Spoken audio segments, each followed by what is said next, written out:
Hello, everyone, and welcome back to the Digital Marketing Talk podcast. I'm your host, Sola Mathew, and today I want to break down something that just came out of Apple's research lab.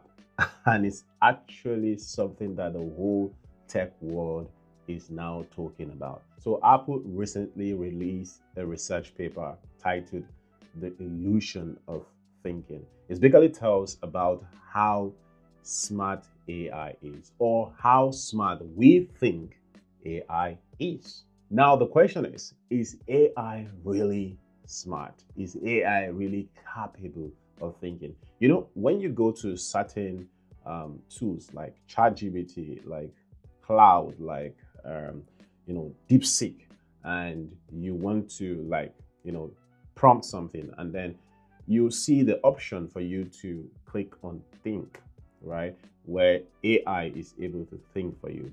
Especially, I love that of Grok sometime by X or Elon Musk, and where if you click on that think, it basically shows how AI seem to be thinking.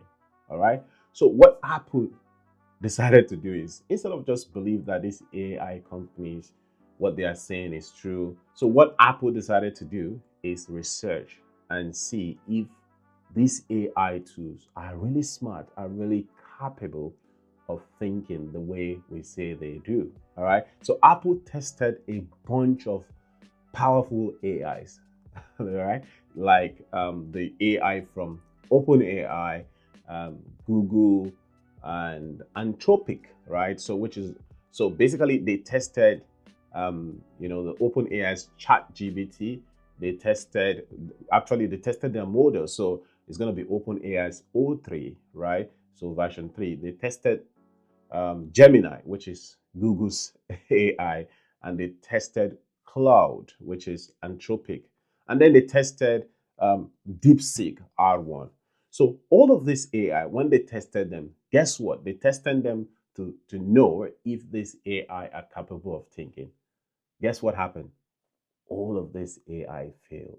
And these are models that are said to be capable of thinking, right? Thinking through problems step by step and using something called chain of thought reasoning. So, what Apple decided to do is they gave these AIs different types of puzzles to solve, like power of honor, river crossing. These puzzles get harder and harder, kind of like real life problem solving. Because if AI are to be thinking like humans, right, they have to actually think like humans. So at first, when they tested this thing, everything looked okay. For easy puzzles, regular AIs did better. For medium puzzles, the so-called thinking AIs were better. All right. But when puzzles really got hard, something weird happened. All the AI failed. And the ones that were supposed to be able to think gave up early, even when they had enough time to finish, you know, thinking. And that is why Apple decided to call this research the illusion of thinking. So basically, the AI actually they sound very smart, but when things got really complex, most of them gave up. I mean, all of them gave up. Now, some of you might have heard about AGI. AGI.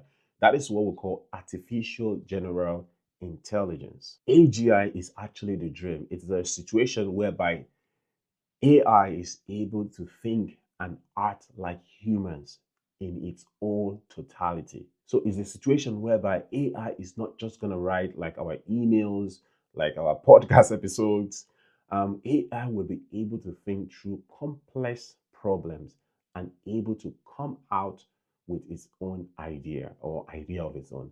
So, for example, there are times that I've even wrote a prompt. I say, think something out of this world, think that someone has never thought about, and give me a solution to this problem.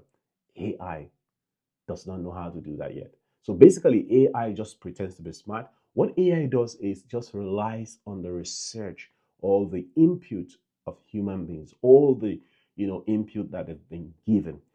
AI will just simply, do its own complex stuff and then give us output. But AI has not got the ability to be able to think on its own for now. So, what does this Apple research tell us about this? Basically, what Apple research is telling us that before we can achieve this AGI, it's going to take a lot of time. If anyone tells you that we are going to achieve AGI very fast, maybe they're probably lying. In fact, I watched an interview where one of the Google's founder, Sergey Brin, recently, was talking about AGI, and they said that Google is going to be the first to achieve AGI. And when the interviewer asked him, "How long do you think this is going to be?" He said, "By 2030. I was like, wow, that is bold.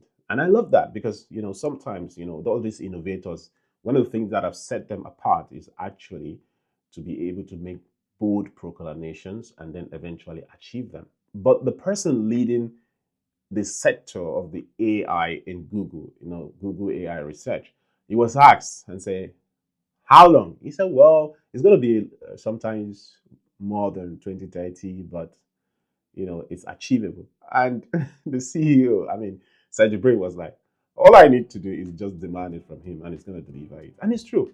Well, what I'm trying to say is that with the latest research from Apple, all right, it shows that AI is not yet there. Like we are not yet there in terms of, producing AI that can actually think by themselves. What is currently happening right now is an illusion. So why does this matter? Actually, many people, for example, still use AI for a lot of things. They use AI to write emails. They use AI to, compose songs and so on. Why you can trust AI with small activities or small tasks like writing emails, coming up with blog posts. Do not fully trust AI with big decisions like running your business.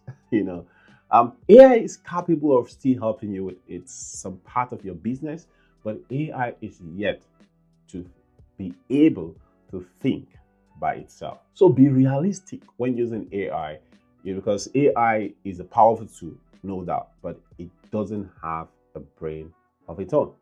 It just relies on input from other humans. How are you using AI, and what would be your approach to AI usage now that you know about this research paper? So that is a wrap up for today's episode. The big takeaway is that AI is not yet capable of thinking by itself. It's just acting to think. So I would say AI is a good actor. All right. So I want to say thank you so much for tuning in today to watch or listen to this podcast. All right. And I want to encourage you to follow this show so that anytime we post podcast episode like this, you'll be the first to know about it. Once again, my name is Sola Mathew, and I look forward to seeing you on the next episode.